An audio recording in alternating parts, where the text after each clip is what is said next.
Bom dia pessoal, Lando Rider para mais um vídeo. Eu já não contava fazer mais vídeo nenhum, desde que fiz o vídeo da retrospectiva de 2024 e perspectivas para 2025, mas entretanto, há 3 dias atrás, hoje é dia 1 de dezembro, domingo, dia 1 de dezembro, portanto há 3 dias atrás, saiu uma notícia que me levou a fazer o vídeo hoje, também para dar aqui um bocadinho a minha opinião, se calhar numa vertente diferente do que aquilo que se poderá eventualmente ouvir por parte de outras pessoas. Portanto, a ideia é dar aqui um contributo numa perspectiva que eu acho que vai ser um bocadinho diferente do que a maioria das pessoas irá falar. E então, conforme leram aí no título, tem a ver com o pedido de insolvência da KTM e a consequência disso, que é a necessidade urgente de cerca de 1.000 milhões de euros para a empresa se aguentar durante mais uns tempos. Portanto, em relação a isso, eu já conheço a Pierre Air Mobility. A Pierre Air Mobility é a empresa que nós denominamos comumente como KTM. Eu já olho para esta empresa há alguns anos. É uma empresa cotada em bolsa, é cotada na bolsa de Viena, na Áustria, e embora não seja uma empresa assim com uma liquidez por aí além, pelo facto de ser uma empresa de motas, não é? É uma empresa que eu tenho olhado com alguma regularidade nos últimos anos.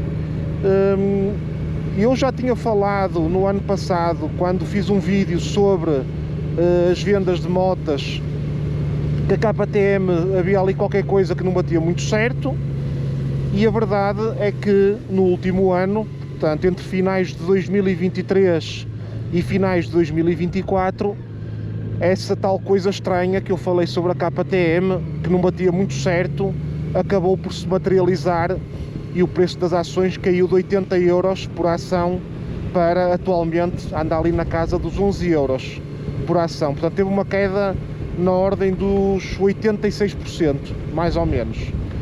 E, portanto, não há nenhuma empresa que tenha uma queda no preço das ações de 86% que esteja completamente saudável e sem problemas nenhuns. E, portanto, esta notícia que saiu há 3 dias é confirmação de que algo não está bem na KTM. A KTM não é uma empresa muito grande. Na Áustria pode ser considerada se calhar uma empresa grande. No passado já foi uma empresa com um market cap de 3.000 milhões de euros.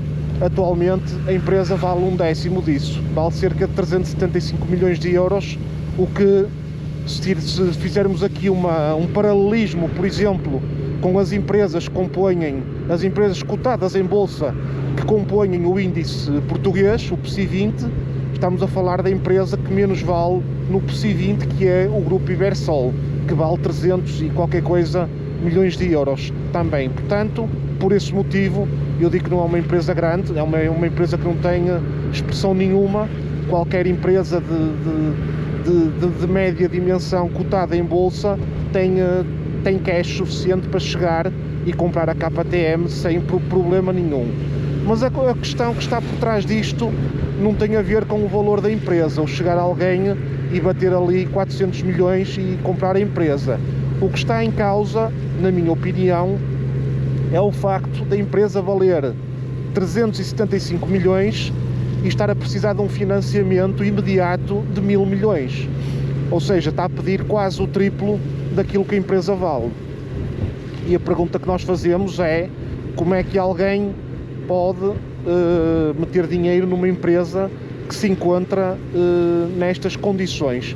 E, portanto, a partir de agora, falei assim a nível um bocadinho geral sobre a empresa. Falta-me só dizer, é uma empresa com 6.000 trabalhadores, já é um número significativo a nível de país Áustria.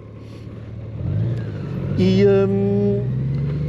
portanto vou agora falar aqui sobre alguns dados que eu estive a ver sobre o relatório de contas da empresa, que podem ser, portanto, indicativos de que pá, a empresa, poderá alguém chegar-se à frente e financiar a empresa agora, para os próximos tempos, e depois tentar encontrar uma solução que seja viável para a empresa ter continuidade no futuro. Ou então não há empresas, não é, too big to fail, não é? A empresa pode por simplesmente declarar insolvência e fechar, ou ser vendida a outra empresa. Portanto, conforme eu vos disse, pá, se estivéssemos a falar de uma, sei lá, de uma empresa de 100 bis, 200 bis, isso aí já é outra coisa. Agora, uma empresa que nem 400 milhões de euros vale, pá, na minha opinião, eu acho que nem seria motivo, nem acho que os contribuintes austríacos iam achar muita piada a haver aqui algum tipo de intervenção, sequer estatal, para salvar uma empresa destas. O Estado poderia entrar, evidentemente, só pelo motivo de salvar 6.000 postos de trabalho, mas não tenho bem a certeza absoluta se o regime político austríaco conseguiria aprovar de ânimo leve um valor desses, 1.000 milhões ou 1.200 milhões de euros para financiar uma empresa destas.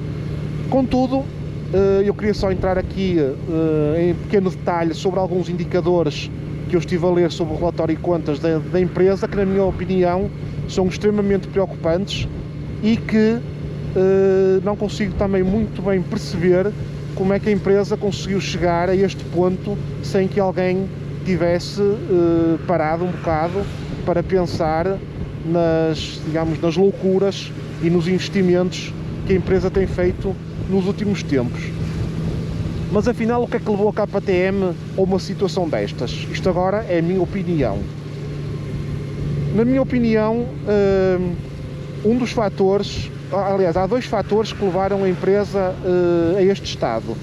O primeiro fator foi uma queda muito significativa na venda de motas.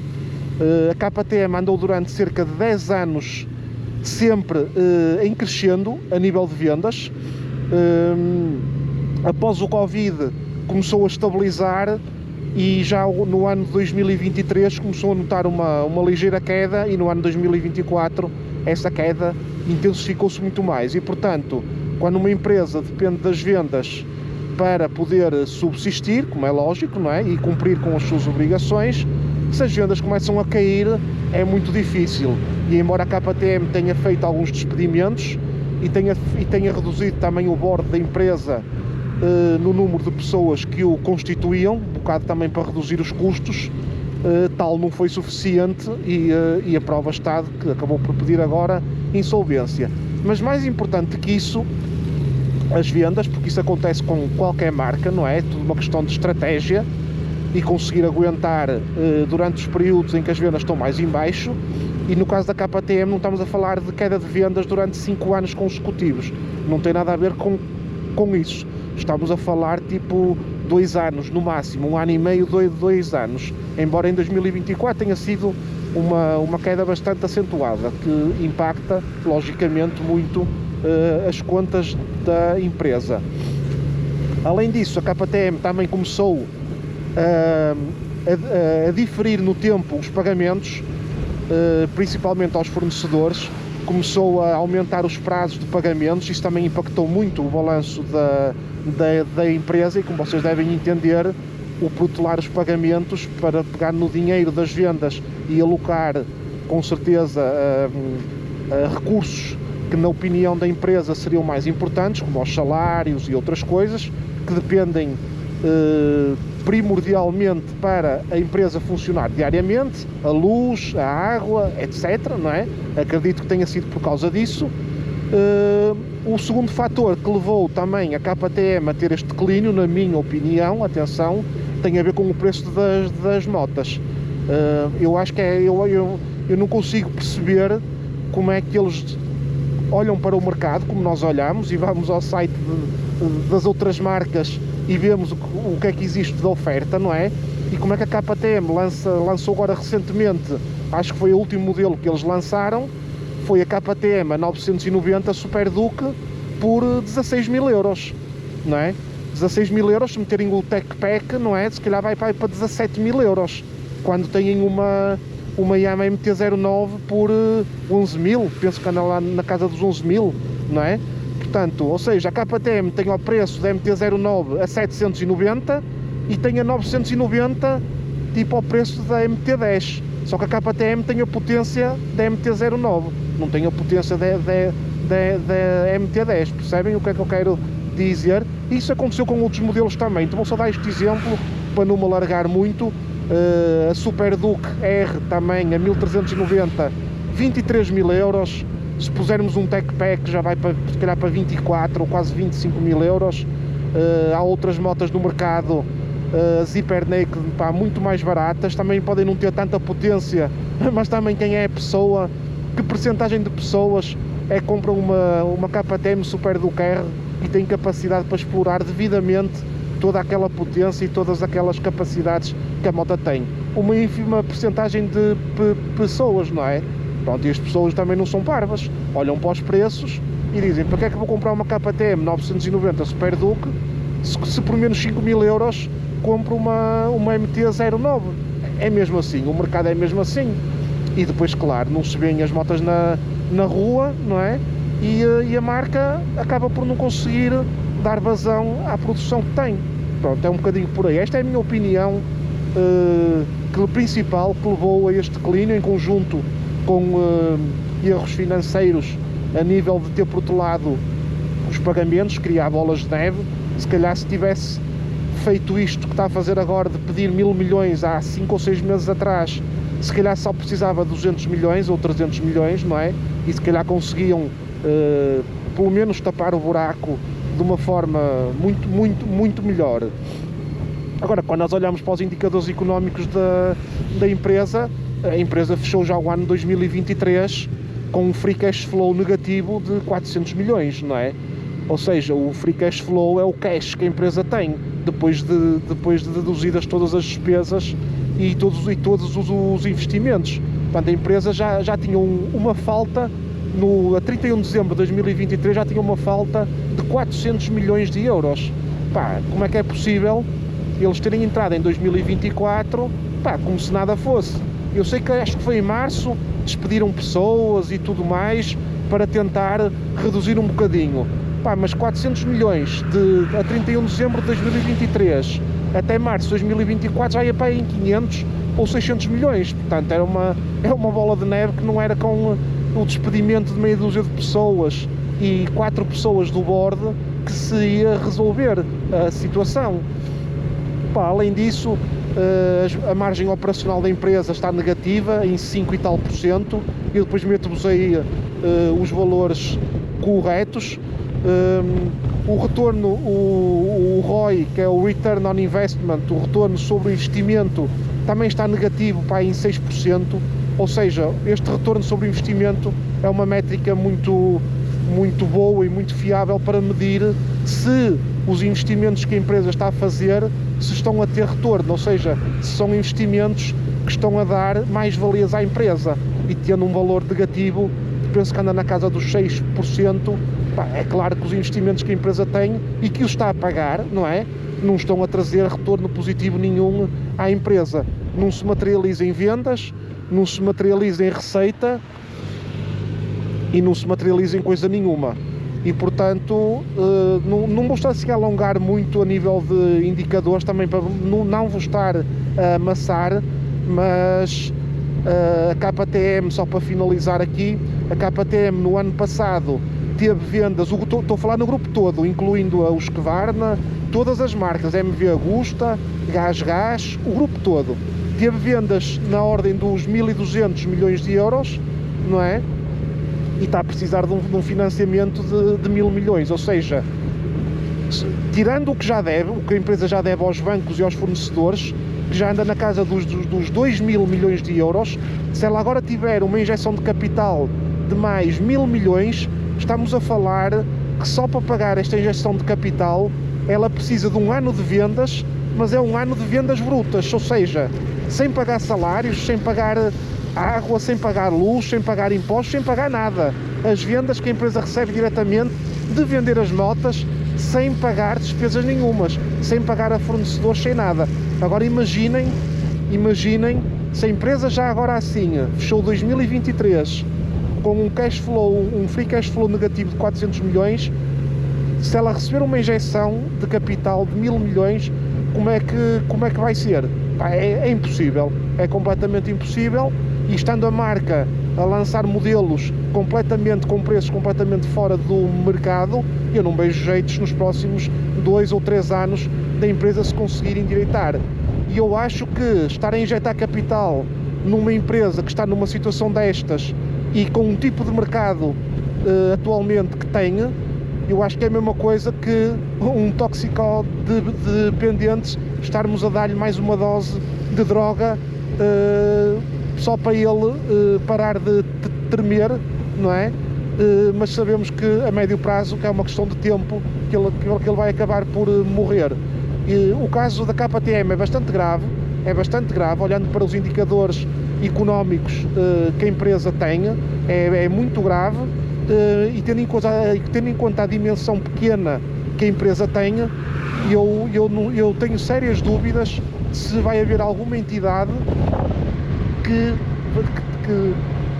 faça uma análise como eu fiz agora, claro, muito mais aprofundada, obviamente, e que chegue e que meta algum dinheiro lá.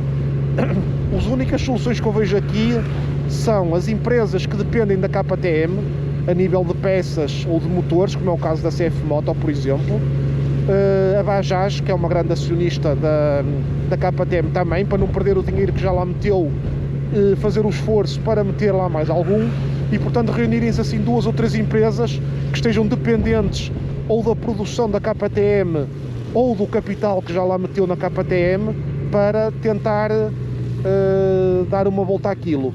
Mas eu não sei se o Stefan Pierer, não sei se vocês sabem, mas a origem da KTM, o Stefan Pierer, que é o CEO da empresa, não é? O fundador, e ele comprou a KTM em 1992, que estava falida também. Portanto, ele ficou com a empresa que estava falida, comprou aquilo e depois desenvolveu a empresa muito até à situação de hoje. Pá, mas não é a primeira vez que acontece isto à KTM, portanto já aconteceu há cerca de 30 anos atrás, há 30 anos atrás, mais ou menos, não é? Há 32, e eu não sei, mas eu digo já que duvido que o governo austríaco meta lá um cêntimo, porque pá, não sei se a população irá aceitar isso. E pronto, pessoal, era esta opinião que eu vos queria dar sobre a KTM. Este vídeo só vai sair daqui a uns dias, porque tenho outro vídeo para entrar antes. Não sei se vai saber mais alguma coisa entretanto, desde que estou a fazer este vídeo até que vou lançar o vídeo. Mas pronto, fica aqui a minha opinião, se calhar num formato um bocadinho diferente do que outras pessoas poderão analisar. Comentem aí, digam o que é que vocês acham sobre esta situação da KTM. Eu gosto muito da KTM. Aliás, eu na altura que quis trocar a Africa Twin, acabei por comprar a Goldwing, mas cheguei a ver uma 1290 Super Adventure S naquela altura. Até cheguei a ir à Motofundador 2 vezes para ir ver a moto, mas depois decidi não avançar, porque não estava muito confortável com alguns problemas que eram reportados, principalmente a nível elétrico da moto. Eu fiquei assim um bocadinho de pé atrás, se calhar sem razão nenhuma, mas foi na altura o sentimento com que fiquei. Mas eu gosto muito da KTM e sou daquelas pessoas que o design que a KTM tem eu gosto, mesmo do atual, possa ser um bocadinho controverso. Eu gosto bastante da marca KTM, nunca tive nenhuma, mas gosto do design das motas, e são motas com muita potência, com muita força, são motas com centros de gravidade, está muito bem feitas a construção das motas. Eu lembro de ter conduzido uma Super Adventure S, uma 1290, e conduzi também a Norden, a 901, cheguei a alugar uma Norden 901, e realmente é diferente conduzir uma KTM e conduzir outra moto, precisamente por causa do centro de gravidade que a moto tem, dá uma estabilidade completamente diferente. E pronto, eu gosto muito da marca.